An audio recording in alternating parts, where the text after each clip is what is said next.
mabara. Ajalugo na kudi eliru. Happy birthday to you.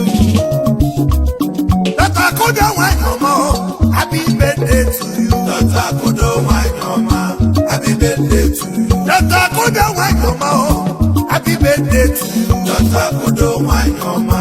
Happy birthday to you. Yes, and then Ajalugo Onyeoma. Ajalugo Onyeoma.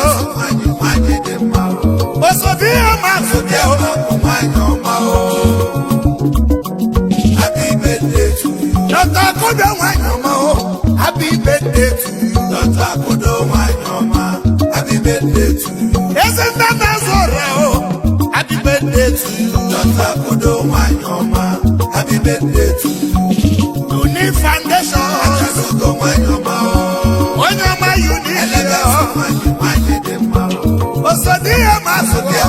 Onyeoma. Happy birthday to you. Happy birthday to you. Happy birthday to you. Asamba Onyeoma. Happy birthday to you. Dr. Akudo Ehirim. Onyeoma. Onyeoma obi sale sale. Ojidanya madibe ya o. Happy birthday to you. Onyeoma ba mano wa o. Oga maka doctor.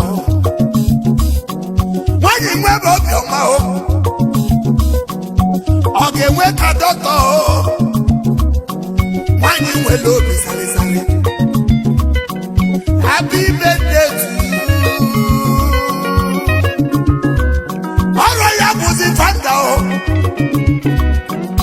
Unique empowerment.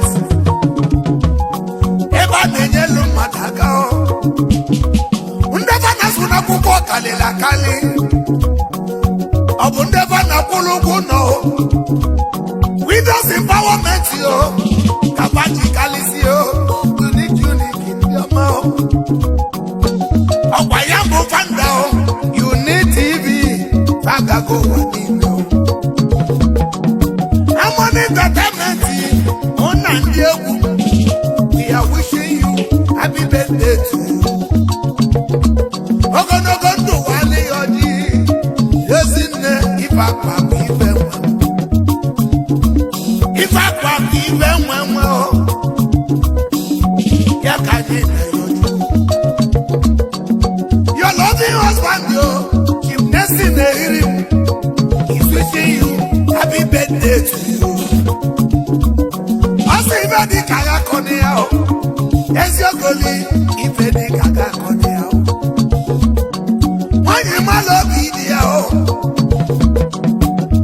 Wanaso. Happy birthday to you. Your beautiful children know. They are wishing you happy birthday to you. Kati is wishing you happy birthday to you. Yes, Ibo Mama o. Zion is wishing you happy birthday to you. Ibadik is Ibo ni. Kerima Kobele Mwabuchi. Buchi is wishing you happy birthday to you. Long life and prosperity. Any more years to you. Other unique family. We are wishing you happy birthday to you. All your fans all over the world, we are wishing you happy birthday to you. Unique, Dr. Akudo Onyeoma, happy birthday to you. Dr. Akudo Onyeoma, happy birthday to you. Dr. Akudo Onyeoma, happy birthday to you. Dr. Akudo Onyeoma, happy birthday to you. Yes, and then Ajalugo Onyeoma. Ajalugo Onyeoma. Onyeoma happy birthday to you. Dr. Akudo Onyeoma, happy birthday to you. Dr. Akudo Onyeoma, happy birthday to you. Isn't that happy birthday to you. Dr. Akudo Onyeoma, happy birthday to you.